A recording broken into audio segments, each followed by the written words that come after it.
Welcome back to RTOD. Doing something a little different today. It is retro and it's technology, but it's also another hobby of mine. I'm a really big scuba diver. I was up until recently teaching scuba diving. I was a certified instructor. Um, I just really enjoy it. It's just one of the things that I was instantly good at, and I just really have a passion for. So I thought about live streaming this, but we're actually just going to do a recorded video in case I have some issues and have to stop and go. So I was kind of digging through some of my scuba equipment and I found some older dive computers and some dive tables, and I thought I'd share it with you. But before we get into this, even though I was a certified instructor, this is not instructing. This is just for fun.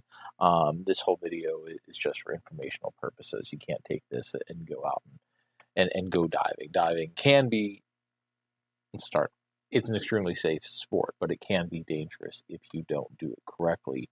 And if you don't understand the physics involved, you will get hurt. So, that being out of the way, let's talk about dive computers. And before we talk about dive computers, let's kind of go into why we need dive computers. Because if you're not a diver, if you're not around diving, this is a pretty foreign concept for you in general. So let's break it down. When an individual dives, when they go under the water, the gas they're breathing, and you want to choose your words wisely here, because a lot of people incorrectly say, oh, they're breathing oxygen. No, your average recreational diver is breathing air, just like we're breathing right now. 21% oxygen in it, and the rest of it is nitrogen. As you descend, pressure builds up, and we need to equalize that. And what your lungs are breathing can be 2, 3, 4 times the amount, depending on your depth, of what you're breathing on the surface. And you have an excess buildup of nitrogen inside your body. We need to track that. And that determines how long you can stay underwater and then how much of a period in between your next dive. It's all dive planning. We need to understand that saturation and how your body absorbs those gases. So how did this really start? Well, you can go back into the 30s, 40s, and 50s and look into it, but a lot of the science behind diving, and especially the hard tables we have, can really be attributed back to the U.S. Navy. Early on, they would do testing with young Navy divers. So you have to think very, physically fit 18, 19, 20-year-old males. And they would just have them go to different depths, probably inside a pressure chamber, and absorb, monitor and watch the absorption of nitrogen in their body and then track that. And then you basically have a table. I'll show you a table here. So you would have a table of depth and time, and it would give you this one, alphabetical character showing how much nitrogen you have absorbed in your body. These tables are obviously for air. The Navy dive tables were good. It gave the diving industry a really good baseline of what happens to the human body at certain depths for certain times. The downside to that is Navy divers are extremely physically fit 18 to mid 20-year-old males, and that doesn't reflect the plethora of divers. So later on, PADI, the company that I was a certified instructor for, the Professional Association of Dive Instructors, PADI, they did further testing where they used the Navy dive tables as a baseline, but then they did old people, younger people, obese people, extremely fit men, women, all kinds of stuff. And you would do a conservative average of all of that, ensuring that you might not get the longest bottom time on your dive, but you're going to have the safest dive. When I was younger, even though I dove PADI dive tables, sometimes I would lean more towards the Navy dive tables. I was in much better shape. I was a younger guy. That can get me more time in the bottom. And depending on what your dive plan is, you might want that. Again, not a good recommendation, but know your limits and know your body. So the dive tables have evolved over the years into computers, but I want to show some of the more interesting offsets. This is called the wheel. Get the glare out of it. Patty came up with this, and really it's just a logarithmic sliding rule. It works just like the tables. It has the same information on it, but it's in a wheel format. And I'm going to do an addendum video where I show how we would use both of these. But this gives you, in my opinion, a much more accurate representation of what your nitrogen absorption is over time. You see, because of how it's structured, you can really dial in, I don't want to say almost to the minute, but to every, really close for how long your bottom time is.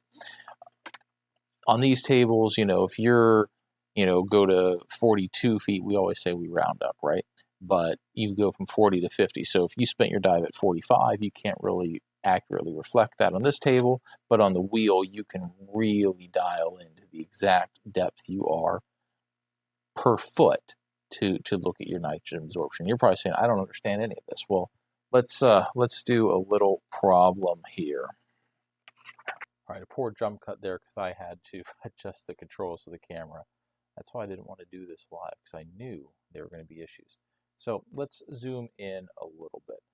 Let's kind of get an idea of where we're going and why we need all of this. So let's say we're going to do some dive planning here. So if we want to do a dive down to 35 feet, this is your depth here. And let's say we're going to do it for 40 minutes. So for 40 minutes, we're down underwater at no greater than 35 feet. Well, if we look at our dive table here, but we have feet here, so 35 feet, and if we go down to 40 minutes, that puts us at G. What G is, that is just a representation of what our nitrogen absorption is through that dive. So think of having G amount of nitrogen. And we're really trying to put this at the lowest level. But that's how we know during this dive we absorb this amount of nitrogen. And when we're in our surface interval, when we're on the surface, we start gassing off some of that nitrogen comes out of saturation into our body. And then if we did a second dive, we would still have nitrogen left over, but it would be less because we're on the surface. Again, very, very high level concept of what's going on here. But you have to understand, we need to track this, right? Because if you have too much nitrogen, a lot of bad things can happen, right? But one thing that can happen is you can suffer from what's called nitrogen narcosis, where the nitrogen starts affecting your cognitive processes in your brain. And my personal nitrogen narcosis story, when I was narked, I was down, man, what was I? I think 130, 120. It was the limits of what we should have been doing on air, but it was still safe, right? Our times were still within limits. Um, it was a penetration dive into a wreck. Didn't have a lot of bottom time. We wanted to get in, see what we wanted to see, and get out.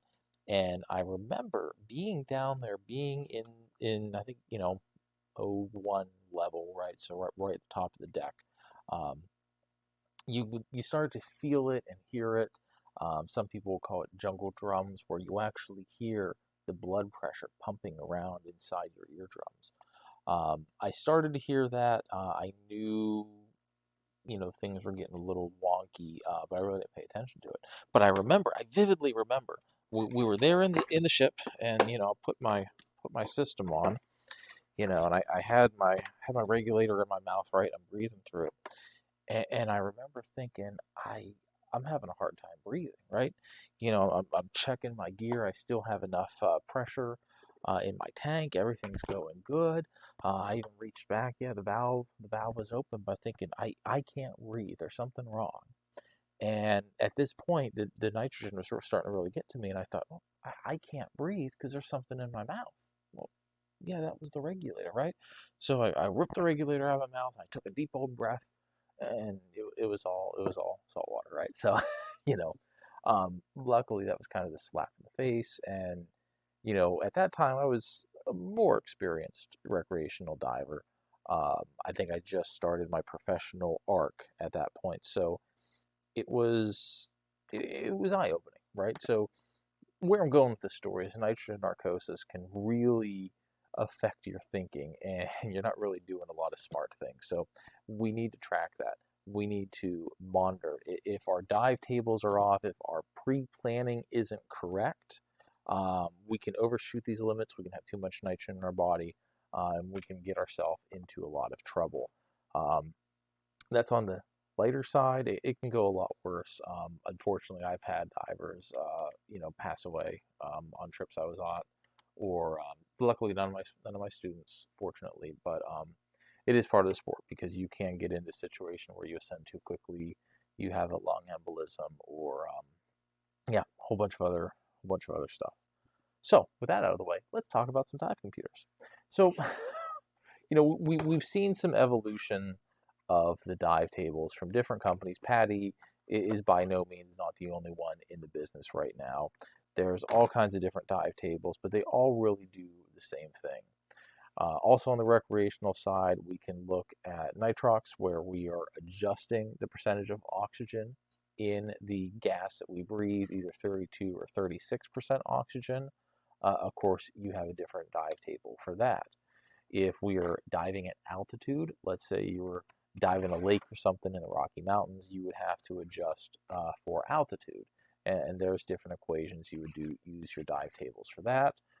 If you change the gas you're breathing, nitrox, Trimex, rebreathers, these are all things that affect dive tables. And dive computers are really, really great tools to help us monitor that. There we go. So what these do, in this case, the diver will wear it on their wrist, or like my little buddy over here. This is more of a bigger rig, but this is VO100, Oceanic VO100. All of these do the same thing. They monitor our depth. Some of them can even monitor air pressure, and they will track our nitrogen absorption.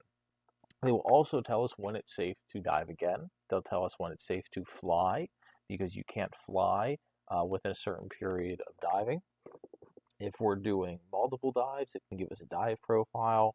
I can hook it up to a computer and I can pull the information, so I can look at my dive. I can look at my consumption rate, how quickly I'm breathing, how much air I'm taking out of the tanks. Really, really great tool that they have. But I really don't want to talk about these two, even though these are older models. This one is a Oceanic VO 180NX. It's a little wrist-mounted computer. It's really nice. I use this more as like a backup to a backup computer. Perfectly capable, great. This is the Aries Savant. I went through 3 of these things. I um, absolutely love this thing. In the early to mid 2000s, I got a bunch of these used. Man, I dove the hell out of these things. Really, really like this computer. I still wear it on some dives just because it looks cool, and really easy to see underwater. It's a great functioning device. We might see this U.S. Divers M2. This is an early 90s dive computer. Um, I never had it working, and I want to see if I could fix it, and we might look at this in a future video. And what's interesting about it is the battery is actually potted in here. This is electronic potting material, um, and that it keeps all this waterproof, because you have to think, these are going underwater, and if we talk about recreational dive limits, they'll go to 130 feet. I've taken, especially this one, deeper. They have to withstand a lot of pressure. They have to extend a lot of elements too: salt water, fresh water. Being on a boat, they have to be built very, very well. So I think this US Diver one, I'm going to try to take this battery out, put some more potting compound in here, and see if I can get this working again. I might dive it. I won't be my backup, right? And I would do it in a very controlled environment, but it'd be really interesting to have this very early 90s dive computer working again. Um, Now, I should say, like a lot of things, this is really cool. But these should not be, these are older. I have much newer dive computers. These should not be your only dive computer on a dive, nor should you only trust a dive computer.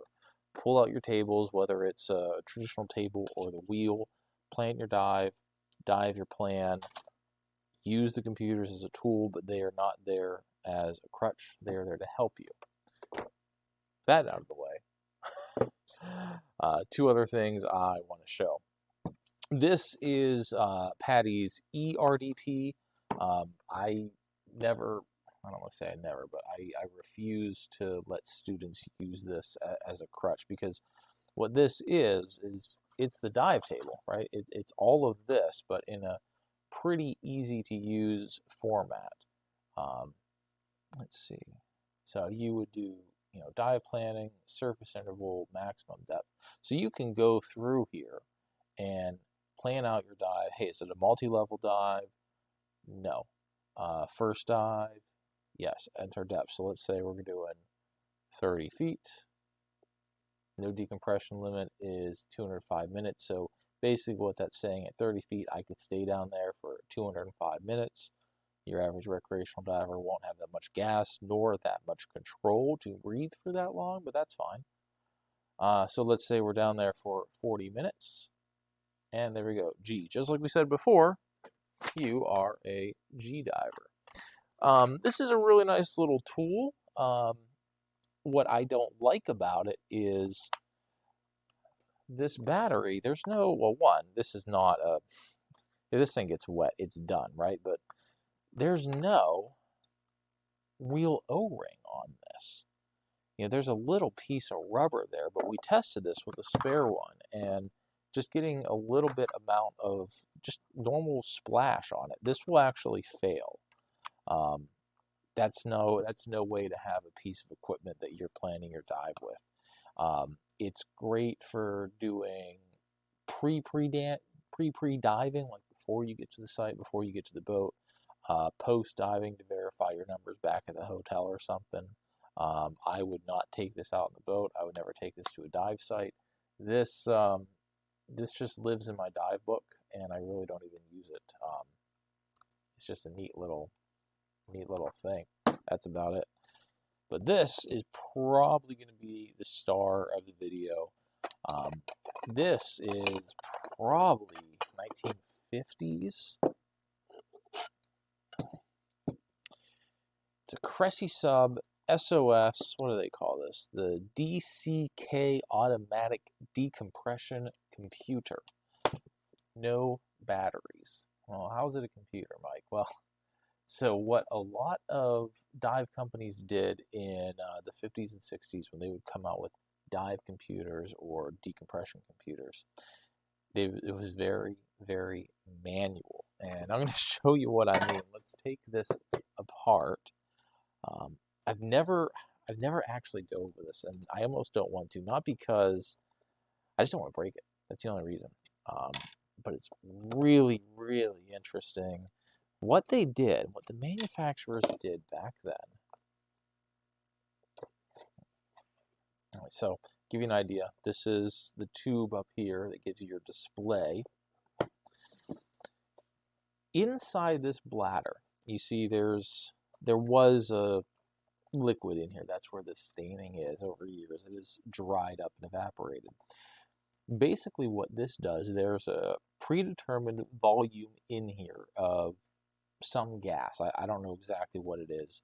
And there's a liquid in there. And between that gas and liquid, that mimics, especially with this tube over here, that mimics human flesh in a way, as far as how it absorbs nitrogen and interacts with the depth. So as you go deeper, the pressure squeezes this bladder, right? And if it would work, mine's probably all seized, the gas would go through here, go through this chamber, and it would start acting like your body when it absorbs nitrogen. and eventually it would go up here and move this indicator over, and that would tell you and help you plan your dive depending on what depth you are and how long you can stay and what safety stops you need to do. Um, are we doing a stop at 10 foot, 20, 30, 40, 50, and then our bottom time, it actually makes you do some math underwater to figure out how long you have to be. Um, because when we're talking about safety stops, I glanced over this. If you do a really, really deep dive, or maybe even not so deep dive, and you want to increase your safety, and I always encourage people to increase your safety when diving, we're not going to go straight to the surface. And we're never going to go straight to the surface fast. We're going to go very slow and controlled. So we might do a safety stop, 15 feet, 30 feet, depending on what depth and time and everything you're at. And all we're going to do is just hang out there. We're going to sit, or float rather. And this allows your body some more time to gas off at a shallower depth. It's a good safety thing to do. I encourage people to do it on almost every dive, as long as they have enough gas supply left over, because you're still breathing, right? So that's what this thing did. It really helped you calculate that safety stop, because early on, people had an understanding of how your body absorbed nitrogen and how depth and time affected it, but it was pretty laissez-faire. You wouldn't go down too long.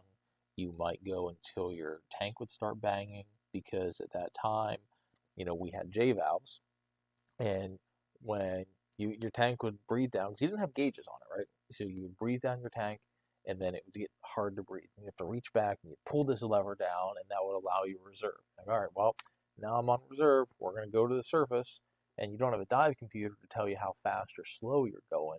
So you would go no faster than your slowest bubble.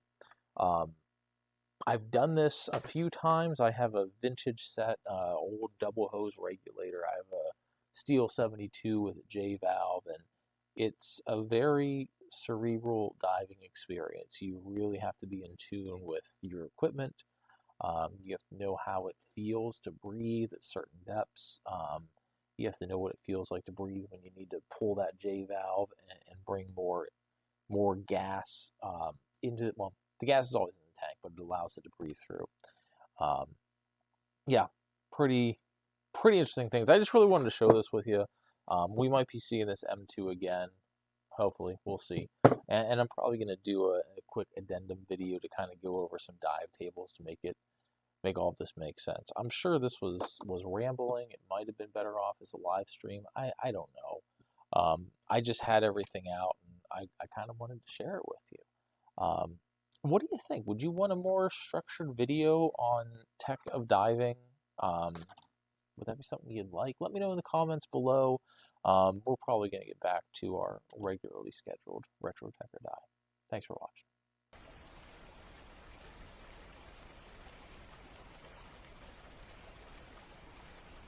All right, so we're going to go over, try to go over, see how easy it is for see on the video. Using a dive table, the same thing we had, 35-foot dive at 40 minutes. So let's look at our dive tables here. So you see at the top, we have different depths, 35 the whole way up to 140. And then we have time going down. We see that there's a grayed out area over here, a black area. The grayed out limit is your no decompression limit. As long as you stay to the left-hand side of that, you do not have to do a safety stop. However, you probably should, and you could. If you're in the grayed outlet area, then you need to do a safety stop. You cannot exceed the black. So real quick, if you're at 140 feet using, remember, this is an air table, just the same stuff you and I are breathing right now. You cannot be at 140 feet for more than 8 minutes. No bueno, dangerous. So let's walk through this for our fictional dive of 35 feet for 40 minutes. So here's our depth, and we're going to start going down for time. So 40 minutes, 35 feet for 40 minutes. That puts us at G. So G represents the amount of nitrogen our body has absorbed during that dive. Now, over on the far right-hand side, this is your surface interval. Let's say we wanted to do a second dive. If we were a G diver and we were at the surface, maybe on the boat hanging out for 35 minutes, that then, make sure I get this right, that then would turn us into a sea diver. So basically, we gassed off a little bit. We were underwater, we absorbed all this nitrogen, we're at the surface, gassed off, the nitrogen leaves our body.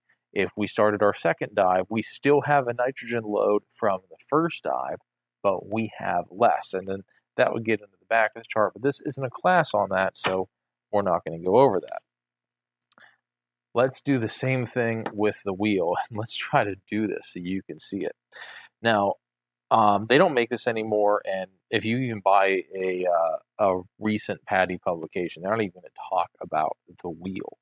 The very first thing you need to do with the wheel, and if you used any sort of circular slide rules, this may be familiar. We have a calibration circle right there, so we need to calibrate this piece of plastic, or at least make sure that it's fine.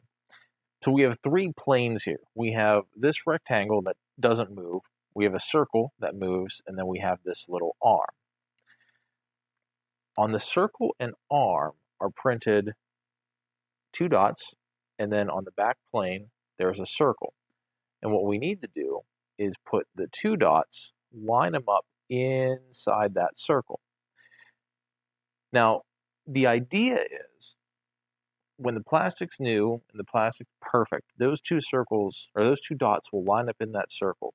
But over time, as this warps, gets bent, thrown in your bag, sits in your car and bakes and cools and bakes and cools, the plastic will warp and flex. And if those 2 dots don't line up in that circle, then this wheel is not calibrated, it's not fit for use anymore. So a couple things we need to do. You see we have this 35-foot curve here. That's our dive. Now, very similar to how at 35 feet we have different times, this curve the whole way around symbolizes that as well. But the first thing we need to do is we need to adjust our outer wheel for depth as well. You see we have this window down here, and under that window are different numbers. Here's 45. This symbolizes feet. So we're going to swing over until we get to 35. Now, the second wheel, or the wheel itself, is calibrated for 35 feet. Now we need to adjust for time. Time is this yellow part around here. So we're going for 40 minutes. So I take this arrow and I line it up with 40. Now, this line here with all of these letters, very similar to the letters we had here, will tell us what our nitrogen absorption is at that depth. See if we can show this. So this is our 35-foot line here, and what you want to look for is the arrow that pierces it. So let me show you here. Now, on the regular dive chart, that is G. I would argue that it's actually H based on here, because H is the first arrow that pierces this 35-foot line. G is on the line. So, and it's all open interpretation. You might look at that and disagree. But more often than not, divers would argue that using the wheel is a little more conservative. But the problem is it's also ambiguous. I look at that, I say it's H. You look at that, say it's G. If the wheel is slightly bent or you're looking at it at an angle, it could be different. And then the whole back is almost even as confusing, if not a little more confusing, if we wanted to do a multi-level dive or repetitive dives. You can see why PADI moved away from the wheel, and I think they were the only company that actually used a wheel. You might see this guy out here, and this is more of a surface interval timer, but they didn't use this for calculating your nitrogen absorption. They still had a chart. I like the wheel. I still use the wheel today. Um, a lot of, actually, probably most of the divers don't. If you're a diver and you're watching this, let me know if you ever heard of the wheel. Have you used the wheel? Would you want to use the wheel? You can still find these on eBay and maybe some dive shops that have a, used catalog in the background or something. I think it's pretty cool. But you see, it's complicated. It's harder to use than the dive tables. So that's going to be pretty quick because this was just a real quick addendum to a previous video I did. Let me know what you think. If you want some more diving videos, let me know in the comments below.